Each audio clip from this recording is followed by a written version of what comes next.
बैतरणी खरस्रोता काणी और ब्राह्मणी नदी में द्वितीय थर बन्या आसी आली ब्लॉक 22 पंचायत और राजकनिका ब्लॉक 15 पंचायत लक्षाधिक लोक माने जलबंदी रे जीवन बिताउछंती।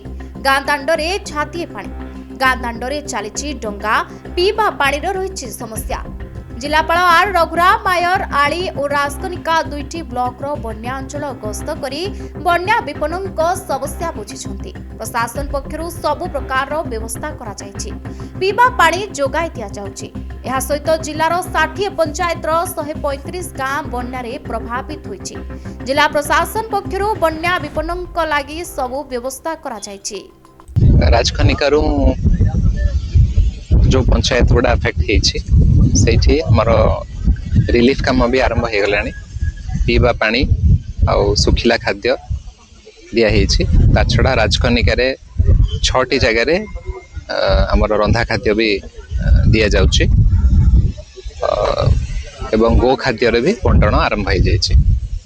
से राजकनिका ब्लॉक रो जो बारादमंडा पंचायत जे काइना कनपुर गाँ सेठी पर्यंत प्रशासन पहुंची नथिबा अभियोग नहीं सेठी पहुंची हमर जो इरिगेशन रो भी ये होचे सेठी पहुंची कथा होची पीवा पानी समस्या नहीं कि जो रही भोईपुर पंचायत जो मानपुर अंचलवासी पीवा पानी डंगार 500 टका लेखा दे 2 किलोमीटर देखो आमर जो जो जगह कट ऑफ हो जाइए आम से पीवा पानी बोतल द्वारा पानी पहुँचाऊँ। किसी जगह आमर जो गाड़ी जापर से टैंकर द्वारा भी पानी दि जाऊँगी। मानपुर गोविंदपुर जो डंगा बर्तमान प्राइवेट डंगा लगी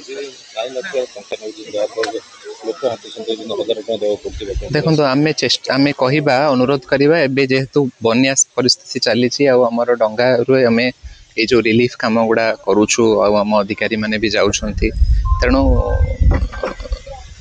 जो आम प्राइवेट वाला को डिस्करेज तो करवा एट द सेम टाइम आमर ये जो रिलीफ पे आम बेसी प्रायोरिटी देबा रिलीफ पे। देखो तो पानी तो आपणकर 2 दिन खंडे पानी यही लेवल रहिबो जो अबिका लेवल रही। तेणु आशा करूँ आ किछि दिन आ दिने 2 दिन पर पानी लेवलटा कमिबो। देखो तो आमर टोटल जिले रे पाखापाखी 60 पंचायत अफेक्टेड आउ 135 विलेजेस अफेक्टेड।